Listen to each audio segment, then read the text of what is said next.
All right. Shalom. Shabbat Shalom. First and foremost, I want to give all praise and glory and honor to Yahweh, Bahashem, Yahweh Shai, Bahashem, Rakakadash. Double honors to all the elders and apostles of GMS that taught me this truth and rule well. Peace and shalom to the fellow Akim that taught me this truth and are pushing this truth with honesty and sincerity. This is the brother Shah coming back at you with another lesson. Lord willing that this lesson is edified to the flock. All right, and I don't know the name of this guy, but I've seen him on a few videos. The Elder Malcolm, I want to say, is the first one that I've seen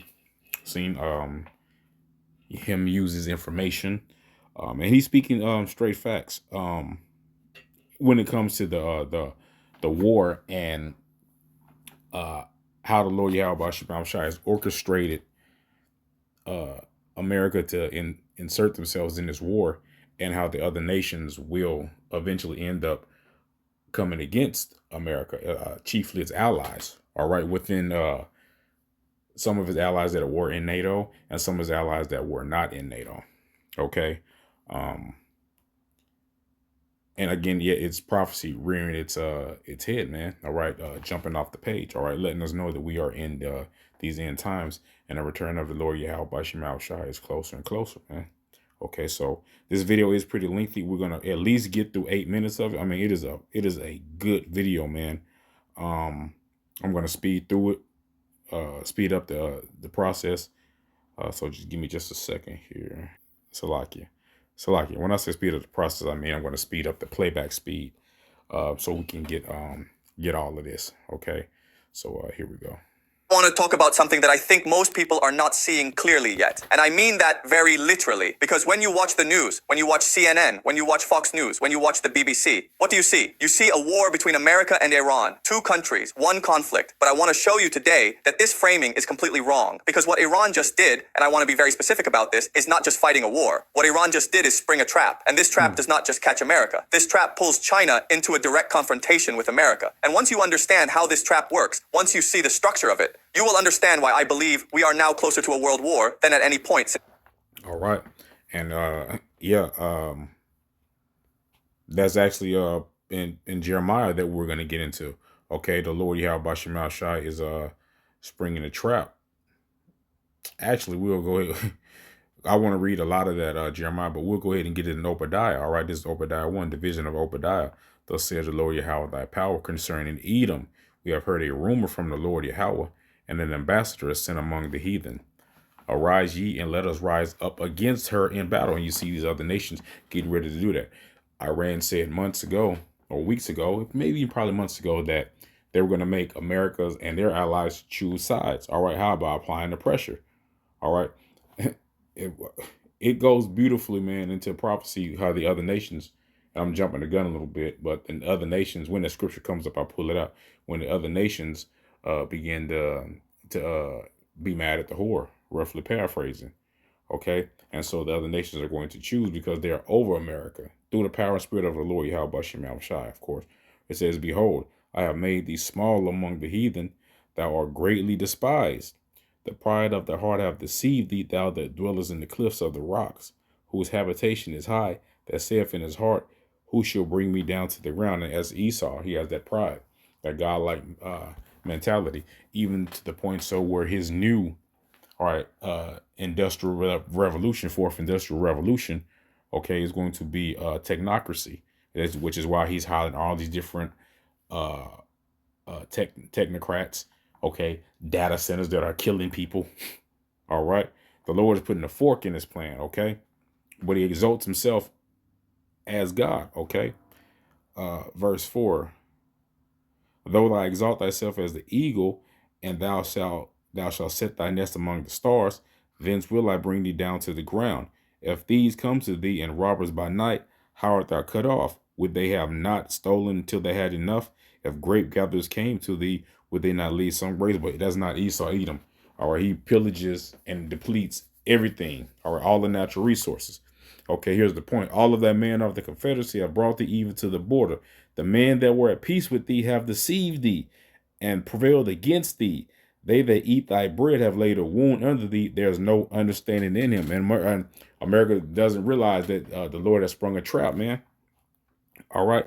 And his allies and the ones that who have made peace with thee, China, okay, Pakistan, all right, all these other nations, that even part of the NATO nations, okay, are going to start to hate the whore. All right. It's 1945. Okay, so let's begin. And as always, I want to start with a thought experiment because I think thought experiments are the best way to understand complicated things. Okay, so imagine you are playing chess, okay, and your opponent is much stronger than you. He has more pieces, he has more experience, he has more resources. If you play a normal game of chess, if you try to fight him piece by piece, you will lose. There is no question about that. So what do? You do not fight him directly. Instead, you create a situation, a position on the board, where no matter what move he makes, he loses something important. You trap him. In chess, we call this a fork. One move attacks two pieces at the same time. Your opponent can only save one. The other one is gone. This is exactly what Iran has done to America. And the second piece, the one America cannot save, is China. Now let me explain this carefully, because this is the core of my entire analysis today. Okay, so first let me give you some background, because to understand what is happening now, you need to understand the relationship between China and Iran. And this relationship is much deeper than most people realize. In 2021, China and Iran signed a 25-year cooperation agreement, okay? This is a very important agreement. Under this agreement, China committed to investing $400 billion into Iran's infrastructure, roads, railways, ports, energy facilities. In exchange, Iran agreed to supply China with heavily discounted oil for 25 years, okay? So China gets cheap oil, Iran gets investment and economic survival. It is a deal that benefits both sides enormously. Now here is the key number I want you to remember. China currently imports approximately 5.4 million barrels of oil per day through the Strait of Hormuz. Let me say that again. 5.4 million barrels per day through the Strait of Hormuz, which Iran now effectively controls. Think about what this means. China's entire industrial economy, its factories, its supply chains, its manufacturing base, which produces goods for the entire world, runs on oil. And the majority of that oil comes through a strait that Iran controls. This is not a minor detail. This is a strategic dependency of the most profound importance, okay? So now let me ask you a question, and I want you to think about this very carefully. If you are China, if you are sitting in Beijing watching this war, what is your primary concern? Some people say, well, China is happy. Iran is fighting America. China's enemy is being weakened. Okay, that is one way to look at it. And on the surface, yes, there are some benefits for China. America is being drained militarily. America is being weakened economically. America's credibility in the world is collapsing in real time. But here is the problem.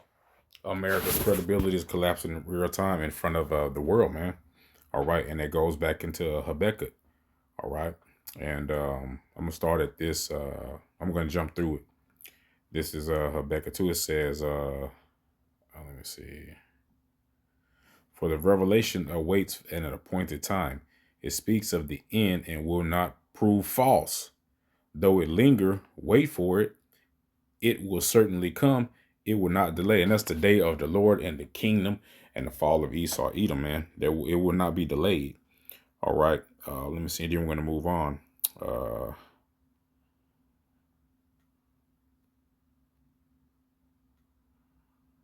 Let me see here.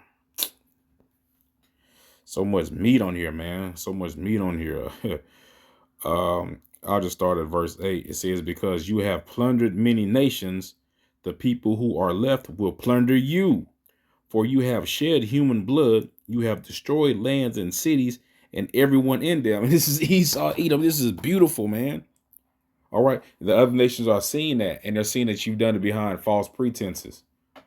Okay, with your economic hitman that you send in, the destabilizing these countries, man, from inside their government. And if the government doesn't come with it, you just wage war on them. Okay, verse 9. It says, woe unto him who builds his house by just ungained, Salakia. Setting his nest on high, was going back to Obadiah, to escape the clutches of ruin. You have plotted the ruin of many peoples, shaming your own house and forfeiting your life. Okay, but you, chiefly, the Lord Yahweh Shem Al Shai's people, man. Okay, chiefly that. Let me see here. So like I almost caught a cramp. Okay, verse 11. The stones of the wall will cry out, and the beams of the woodwork will echo it. Woe unto him who builds a city with bloodshed and establishes a town by injustice.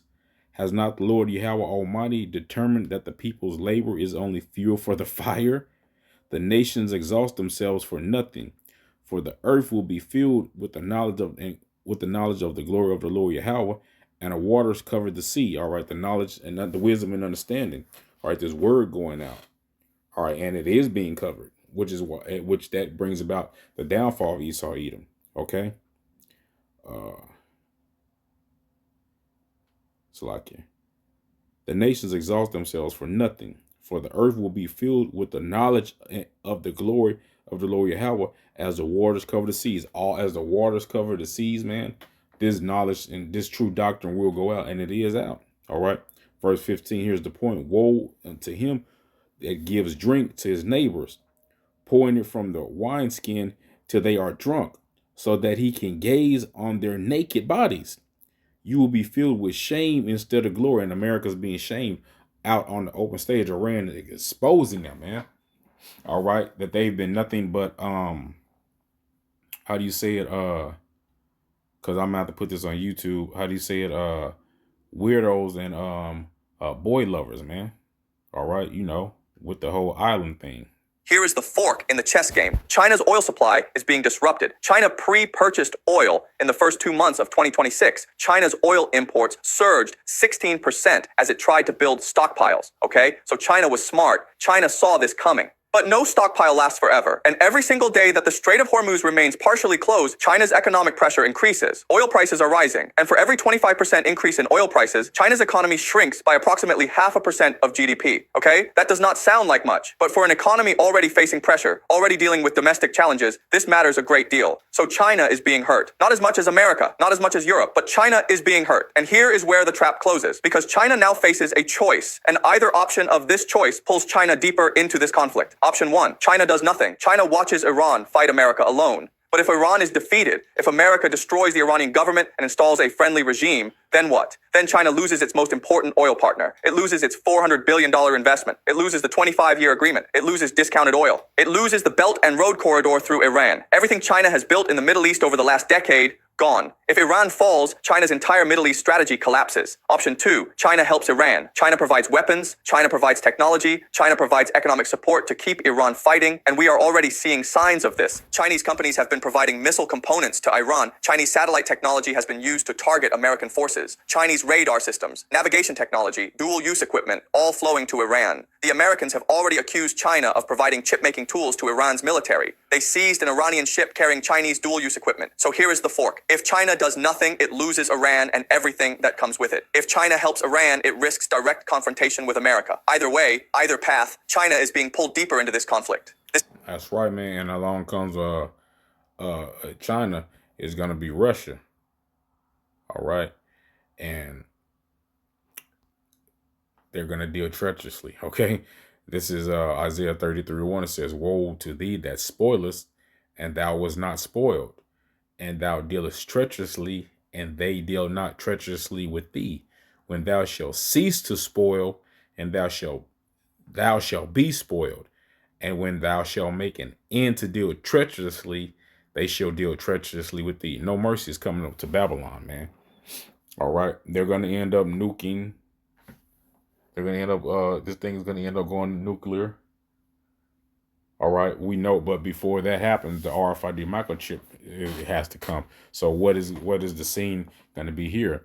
I can't remember if it was Marjorie Green Taylor or Taylor Green, whatever her name is. I want to believe it was her, that she was, you know, she's a former Trump believer, and she's ousted him. All right, and she's speaking of a false flag attack. It was either her or I want to say Chelsea Gabbard, one of them, man. You know, but they spilling the beans on Esau. Okay, so back to the video. These other nations are going to deal treacherously. I want to get that word. It's the trap Iran set. Treacherously.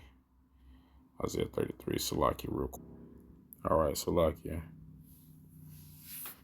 Let's get that word treacherously.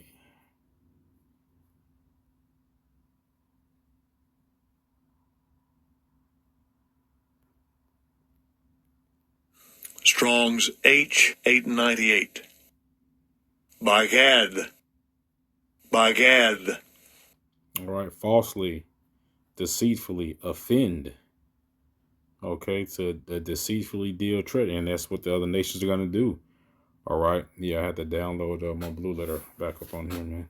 But that's what And the other nations are America, gonna by do. attacking Iran, triggered it. Now let me go even deeper, because I want to explain why this trap is so dangerous. And to do that, I want to go back to a concept I have discussed many times before. The concept of escalation dominance versus escalation control, okay? So escalation dominance is the American approach. It means I have So like, I'm just so checking the much time on firepower, so much military strength that I can always escalate higher than you. If you hit me, I hit you harder. If you hit me harder, I hit you even harder. The idea is that at some point, the other side looks up the escalation ladder, sees how high I can go, and decides to stop. That is escalation dominance. Escalation control is the Iranian and the Chinese approach. It means I do not need to match you at every level. Instead, I control when and how escalation happens. I choose my moments. I choose my responses. I keep you guessing. I keep you off balance. And crucially, I make sure that every escalation by you costs you more than it costs me. Now, All right, there you go. Being dealt treacherously against.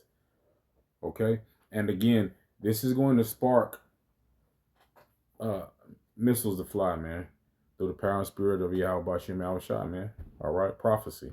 here's the critical question. In a conflict between China and America, which approach wins? And the answer is very clear when you understand the geography. If America and China go to war, where does that war happen? It happens in the Pacific, in China's neighborhood. China has the home advantage. China does not need to project power across 10,000 miles of ocean. China is already there. And this is something the American military fully understands and is terrified by. The Americans spent enormous resources studying the Iran war, watching how their weapons perform against Iranian drones and missiles. They are learning. But here's what is very interesting. China is also watching. China has been studying every American weapon system, every American tactic, every American vulnerability, up close, in real time, in a live combat environment. The Americans are fighting against weapons that China helped design. So China now knows exactly how American systems perform. And America still does not fully know what China has. Okay, now I want to bring in a concept that I think is very important to understand. And this is the concept of what I call the strategic vacuum. Here's the situation. During the Cold War, America was very careful about where it fought wars. Why? Because if America attacked a country that was closely allied with the Soviet Union, the Soviets would respond. So America always had to ask, before every military action, what will the Soviets do? This kept America somewhat disciplined,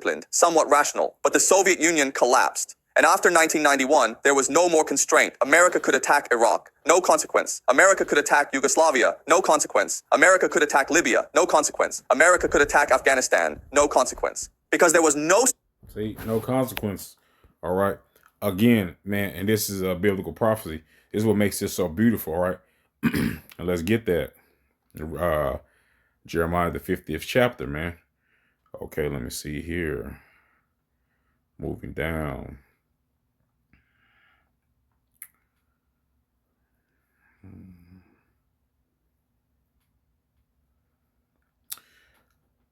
Jeremiah 51:20 says, "Go up against the land of Merathaim, even against it, and against the inhabitants of Pekod, waste and utterly destroy after them, saith the Lord Yahweh, and do according to all that I have commanded thee. A sound of battle is in the land, and of great destruction." All right, a sound of battle is in the land, man. You're hearing it, you watching it every day. All right, this is all trade wars lead to hot wars, man. All right, but this war is going to be different because why? Nuclear weapons are going to be involved in this one. All right, this economy is about to get real fucking bad, man. And the people have been making it okay, before because they was thinking there was a light at the end of the tunnel, but now the Lord is applying that pressure. All right, you got a lot of shit going on, man. This new virus that's coming out. I don't even know if we're gonna be able to say that on YouTube. All right, the economy rounding and hitting and looking like it's just gonna happen right in around Christmas time too, man. What the Lord say, pray that your flight be not in the cold or in winter. Roughly paraphrasing. Okay. Look, man, it's getting serious. It's getting real out here, man. All right, racial tensions at an all time high with this fucking idiot running around here, provoking people. All right, yeah, man, a number's going to be done on Babylon.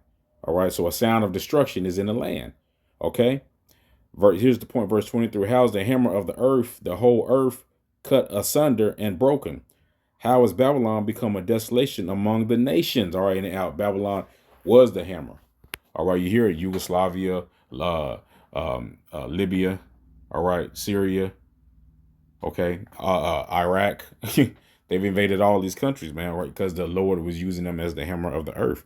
Okay. superpower or standing behind these countries saying, if you attack them, you attack us. And this is exactly the situation that lured America into attacking Iran. There was no Chinese military presence in Iran. There were no Chinese soldiers on Iranian soil. So America thought, okay, we can hit Iran. China will complain diplomatically. China will call for a ceasefire, but China will not fight. And on the surface, this seems correct. China has not sent troops. China has not declared war. China is officially neutral. But here is what is actually happening underneath the surface. And this is the most important thing I will say today. China is fighting this war, just not the way America expects. China provided the satellite that Iran used to monitor American military positions for strikes. Chinese radar systems enhanced Iran's electronic warfare capabilities. Chinese missile components flow through third countries into Iran's stockpiles. Chinese geospatial intelligence companies tracked American forces and sold that data to Iranian proxies. Chinese Beidou navigation technology, China's version of GPS, is being used by Iran to direct missile attacks across the region. This is not the man of that border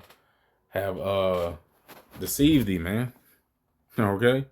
Going back to the Obadiah. Now we ain't got to get it, neutrality. This is warfare by proxy, warfare by supply chain, warfare by technology transfer, and it is working. It is working because America cannot directly punish China for it without opening a second and potentially much more catastrophic front in the Pacific. This is the trap. Iran drew America into a war. China is helping Iran fight that war through indirect means, and America cannot stop China without risking a direct confrontation, a world war in the Pacific. Okay, now let me talk about what happens next, because I want to give you my game theory analysis of where this goes. I have been saying since 2024 that America will lose the war in Iran, not because Iran is militarily stronger, but because America cannot sustain a war of attrition against a determined, civilizationally unified enemy with a 20-year plan, while simultaneously managing a global economic disruption and a domestic political crisis. And now, with Joel, the 3rd chapter, let the weak say, I am strong.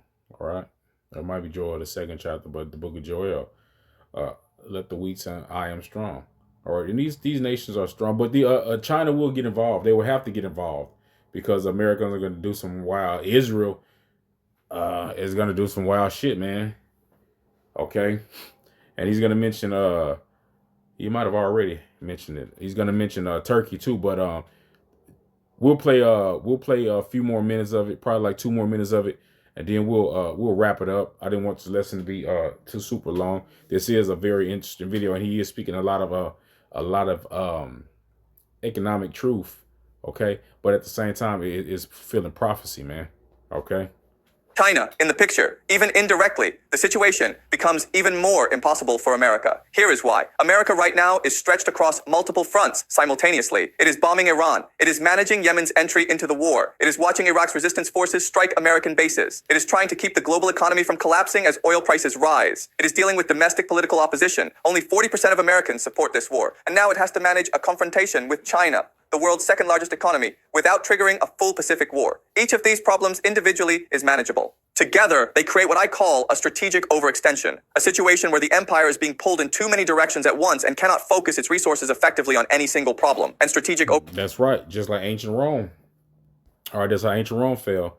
The military was spread thin and trying to fix every problem and stretching its empire, man. Okay, and we're going back into Jeremiah, the 50th chapter, but we're going to go to, let's see. We're going to go to the 51st, right? No, come on now.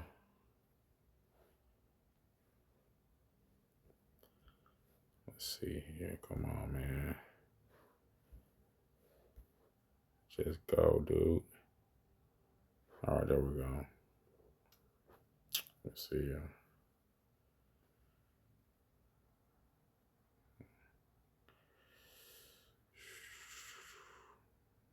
Yeah, I'll just get to the point. This is Babylon. This is Jeremiah 51:8. And it says, now I'll start at 7. It says, Babylon has been a golden cup in the Lord's hand that have made all the earth drunken. The nations have drunken of her wine, therefore the nations are mad. Babylon is suddenly fallen and destroyed. Howl for her, take balm for her pain. If so, she may be healed. We would have healed Babylon, but she is not healed. Forsake her and let us go everyone into his own country. For her judgment reacheth unto the heavens and lifted up even to the skies, man. All right, it's prophecy. And look, these other nations, the big dogs, Russia and China, are go get involved. And I'd already heard that they were sending Russian and Chinese troops there. That's what I heard.